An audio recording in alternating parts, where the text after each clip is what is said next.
Are you tired? You will be. Through the Tunnel by Doris Lessing. Going to the shore on the first morning of vacation, the young English boy stopped at the turning of the path and looked down at a wild and rocky bay, and then over to the crowded beach he knew so well from other years. His mother walked on in front of him, carrying a bright striped bag in one hand. Her other arm, swinging loose, was very white in the sun. The boy watched that white naked arm and turned his eyes, which had a frown behind them, toward the bay and back again to his mother. When she felt he was not with her, she swung around. "Oh, there you are, Jerry," she said. She looked impatient and smiled. "Why, darling, would you rather not come with me? Would you rather?" She frowned, conscientiously worrying over what amusements he might secretly be longing for, which she had been too busy or too careless to imagine. He was very familiar with that anxious, apologetic smile. Contrition sent him running after her, and yet as he ran, he looked back over his shoulder at the wild bay. And all morning, as he played on the safe beach, he was thinking of it. Next morning, when it was time for the routine of swimming and sunbathing, his mother said, "Are you tired of the usual beach, Jerry? Would you like to go somewhere else?" "Oh, no," he said quickly, smiling at her out of that unfailing impulse of contrition, a sort of chivalry. Yet walking down the path with her, he blurted out, "I'd like to go to school and have a look at those rocks down there. I'd like to go and have a look at those rocks down there." She gave the idea her attention. It was a wild-looking place, and there was no one there, but she said, "Of course, Jerry, when you have had enough, come to the big beach, or else go straight back to the villa if you like." She walked away, that bare arm, now slightly reddened from yesterday's sun, swinging, and he almost ran after her again, feeling it unbearable that she should go by herself, but he did not. She was thinking, "Of course he's old enough to be safe without me. Have I been keeping him too close? She mustn't feel he ought to be with me. I must be careful." He was an only child, 11 years old. She was a widow. She was determined to be neither possessive nor lacking in devotion. She went worrying off to her beach. As for Jerry, once he saw that his mother had gained her beach, he began the steep descent to the bay. From where he was, high up among red-brown rocks, it was a scoop of moving bluish-green fringed with white. As he went lower, he saw that it spread among small promontories and inlets of rough, sharp rock, and the crisping, lapping, showed stains of purple, lapping, crisping, sharp, inlets of rough, sharp rock, and the crisping, lapping surface showed stains of purple and darker blue. Finally, as he ran, sliding and scraping down the last few yards, he saw an edge of white surf and the shallow, luminous movement of water over white sand, and beyond that, a solid, heavy blue. He ran straight into the water and began swimming. He was a good swimmer. He went out fast over the gleaming sand, over a middle region where rocks lay like discolored monsters under the surface. And then he was in the real sea, a warm sea where irregular cold currents from the deep water shocked his limbs. When he was so far out that he could not look back, not only on the little bay, but past the promontory that was between it and the big beach. He floated on the buoyant surface and looked for his mother. There she was, a speck of yellow under an umbrella that looked like a slice of orange peel. He swam back to shore, relieved at being sure she was there, but all at once very lonely. On the edge of a small cape that marked the side of the bay, away from the promontory, was a loose scatter of rocks. Above them some boys were stripping off their clothes. They came running, naked, down to the rocks. The English boy swam toward them but kept his distance at a stone's throw. They were of that coast. All of them were burned, smooth, dark brown, and speaking a language he did not understand. To be with them, of them, was a craving that filled his whole body. He swam a little closer. They turned and watched him with narrowed, alert, dark eyes. Then one smiled and waved. It was enough. In a minute, he had swum in and was on the rocks beside them, smiling with a desperate, nervous supplication. They shouted cheerful greetings at him, and then, as he preserved his nervous, uncomprehending smile, they understood that he was a foreigner, strayed from his own beach. Then they proceeded to forget him, but he was happy. He was with them. They began diving again and again from a high point into a well of blue sea between rough, pointed rocks. After they had dived and come up, they swam around, hauled themselves up, and waited their turn to dive again. They were big boys, men to Jerry. He dived and they watched him, and when he swam around to take his place, they made way for him. He felt he was accepted, and he dived again carefully, proud of himself. Soon the biggest of the boys poised himself, shot down into the water, and did not come up. The others stood about, watching.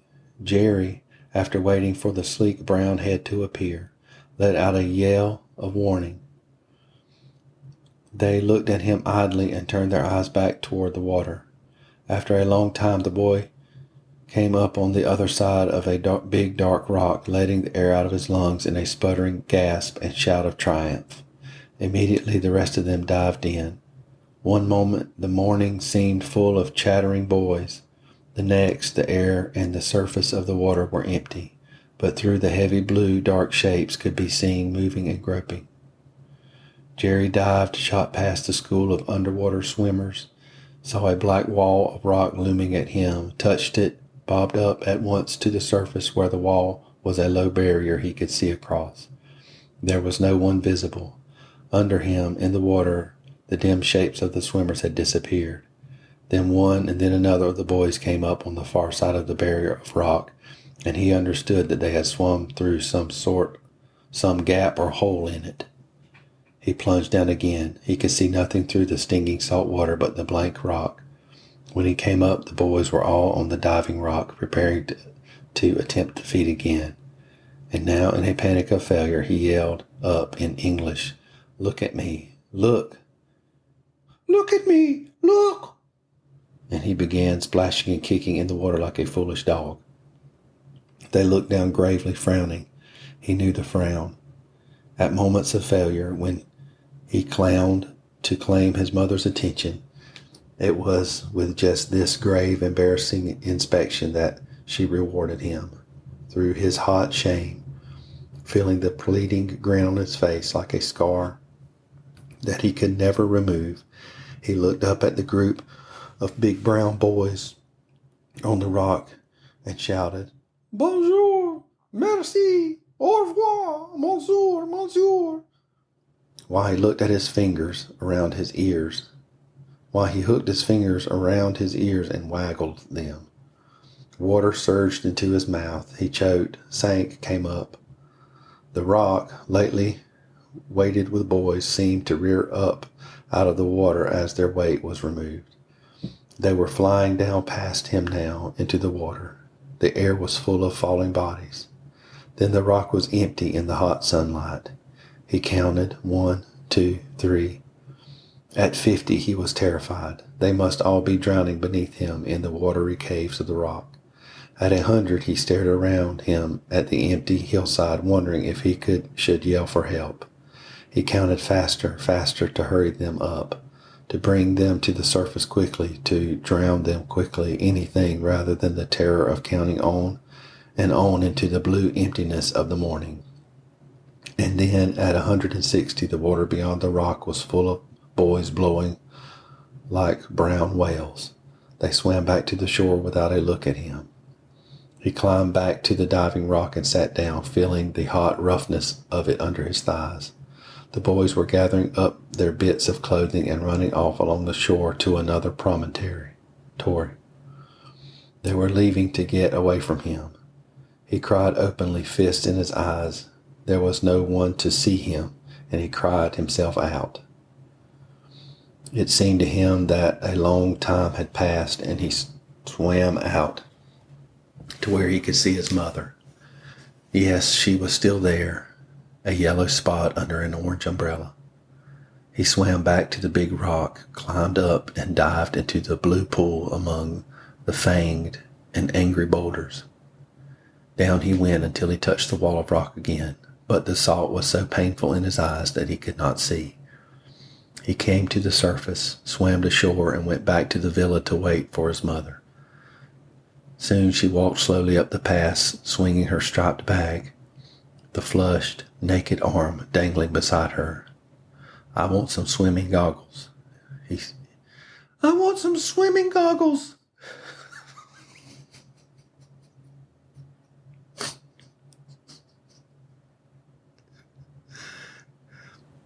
He panted, defiant and beseeching. She gave him a patient, inquisitive look as she said casually, "Well, of course, darling."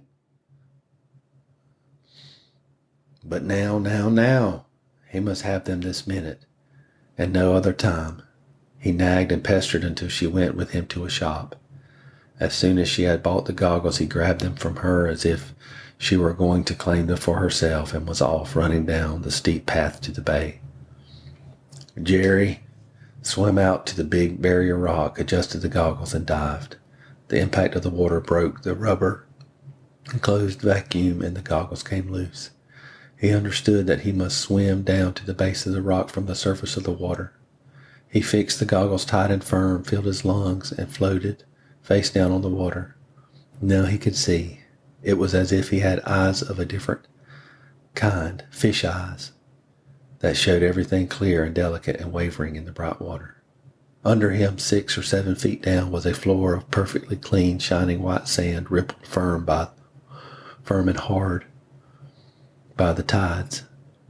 2 grayish shapes steered there, like long rounded pieces of wood or slate. They were fish. He saw them nose towards each other, poise motionless, and dart forward, swerve off, and come around again. It was like a water dance. A few inches above them, the water sparkled as if sequins were dropping through it. Fish again, myriads of minute fish, the length of his fingernail, were drifting through the water, and in a moment he could feel the innumerable tiny touches of them against his limbs. It was like swimming in flaked silver.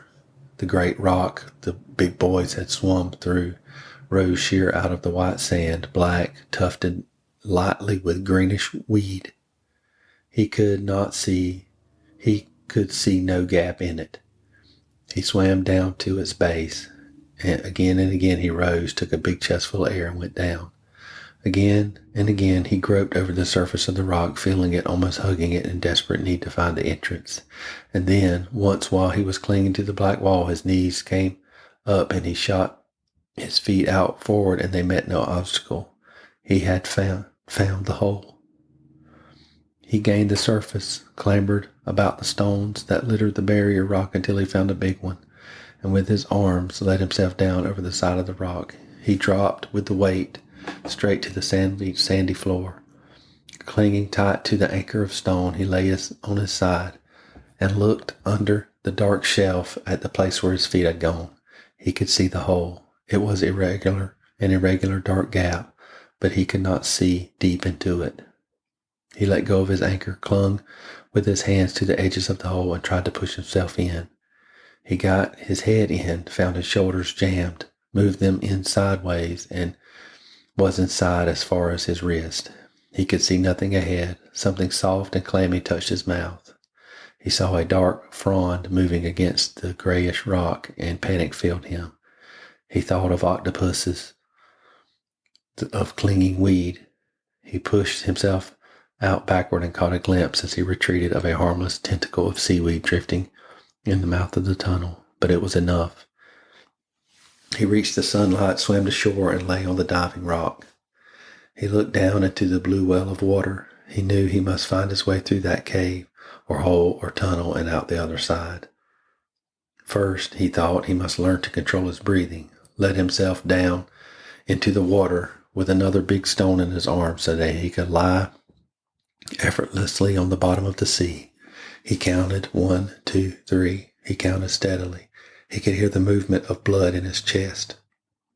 51, 52. His chest was hurting. He let go of the rock and went up into the air. He saw that the sun was low. He rushed to the villa and found his mother at her supper. She said only, Did you enjoy yourself? And he said, Yes. All night the boy dreamed of the water-filled cave in the rock. And as soon as breakfast was over, he went to the bay. That night, his nose bled badly.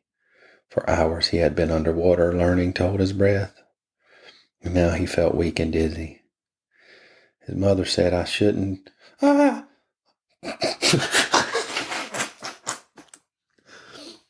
His mother said, I shouldn't overdo things, darling, if I were you.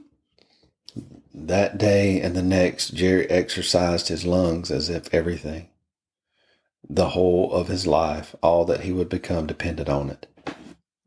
Again, his nose bled at night, and his mother insisted on his coming with her the next day. It was a torment to him to waste a day of his careful training, but he stayed with her on that other beach.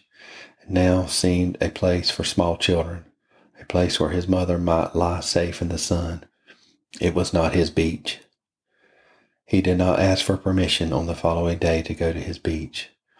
He went before his mother could consider the complicated rights and wrongs of the matter. A day's rest, he discovered, had improved his count by 10. The big boys had made the passage while he counted 160. He had been counting fast in his fright. Probably now, if he tried, he could get through that long tunnel, but he was not going to try yet. A curious, most unchildlike persistence, a controlled impatience made him wait. In the meantime, he lay underwater on the white sand, littered now by stones he had brought down from the upper air, and studied the entrance to the tunnel. He knew every jut and corner of it, as far as it was possible to see. It was as if he had already felt its sharpness about his shoulders. He sat by the clock in the villa when his mother was not near and checked his time. He was incredulous and then proud to find he could hold his breath without strain for 2 minutes. The words 2 minutes, authorized by the clock, brought him close to the adventure that was so necessary to him. In another 4 days, his mother said casually one morning, they must go home. On the day before they left, he would do it. He would do it if it killed him. And he said defiantly to himself. But 2 days before they were to leave, a day of triumph when he increased his count by 15, his nose bled so badly that he turned dizzy and had to lie limply over the big rock like a bit of seaweed, watching the thick red blood flow onto the rock and trickle slowly down to the sea. He was frightened. Supposing he turned dizzy in the tunnel? Supposing he died there, trapped? Supposing his head went around in the hot sun and he almost gave up? He thought he would return to the house and lie down, and next summer, perhaps, when he had another year's growth in him, then he would go through the hole. But even after he had made the decision, or thought he found himself sitting up on the rock and looking down into the water. And he knew that now, this moment, when his nose had only just stopped bleeding, when his head was still sore and throbbing, this was the moment when he would try. If he did not do it now, he never would. He was trembling with fear that he would not go. And he was trembling with horror at the long tunnel under the rock, under the sea. Even in the open sunlight, the barrier rock seemed very wide and very heavy. Tons of rock pressed down on where he would go. And if he died there, he would lie until one day, perhaps not before next year, those big boys would swim into it and find it blocked. He put on his goggles, fitted them tight, tested the vacuum. His hands were shaking. Then he chose the biggest stone he could carry and slipped over the edge of the rock until half of him was in the cool enclosing water and half in the hot sun. He looked up at the empty sky, filled his lungs once, twice, and then sank fast to the bottom with the stone. He let it go and began to count. He took the edges of the hole in his hands and drew himself into it, wriggling his shoulders and sidewise as he remembered he must, kicking himself along with his feet. Soon he was clear inside. He was in a small, rock-bound hole filled with yellowish-gray water. The water was pushing him up against the roof. The roof was sharp and pained his back.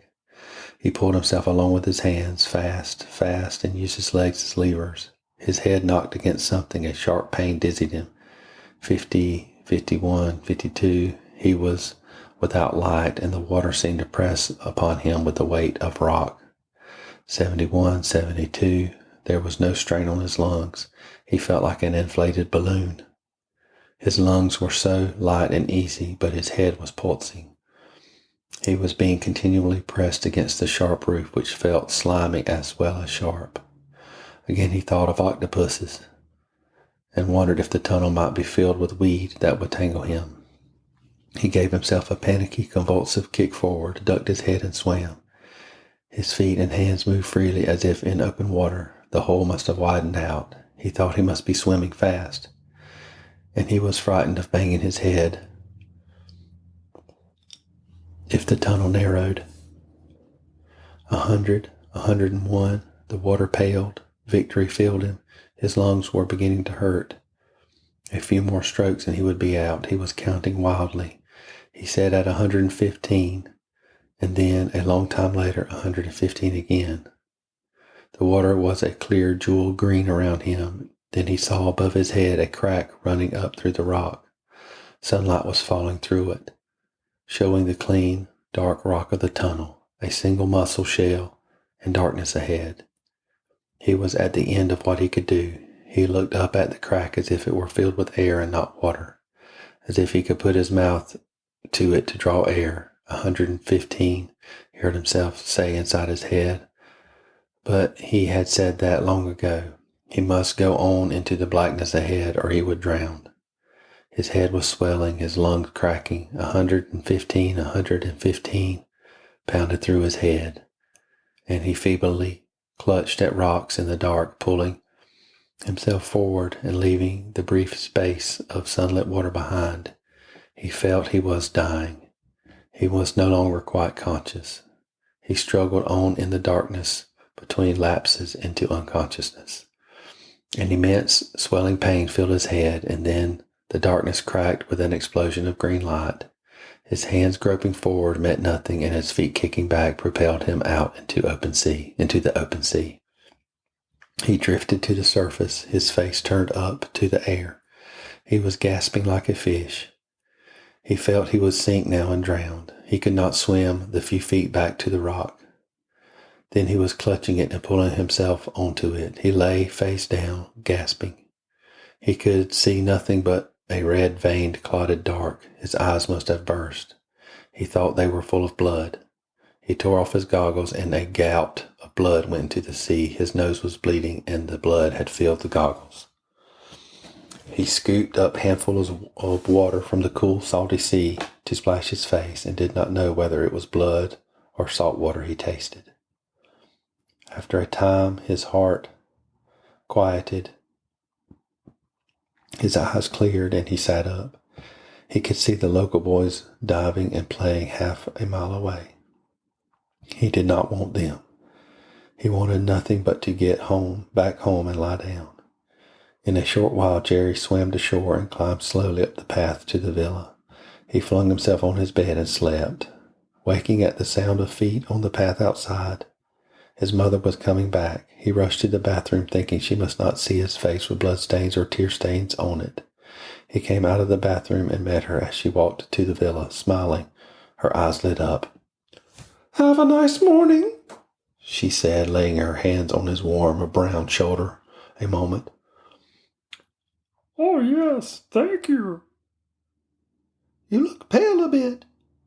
And then, sharp and anxious.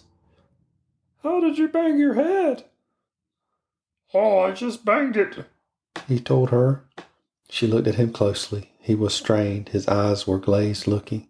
She was worried. Then she said to herself, "Oh, don't fuss. Nothing can happen. He can swim like a fish." They sat down to lunch together.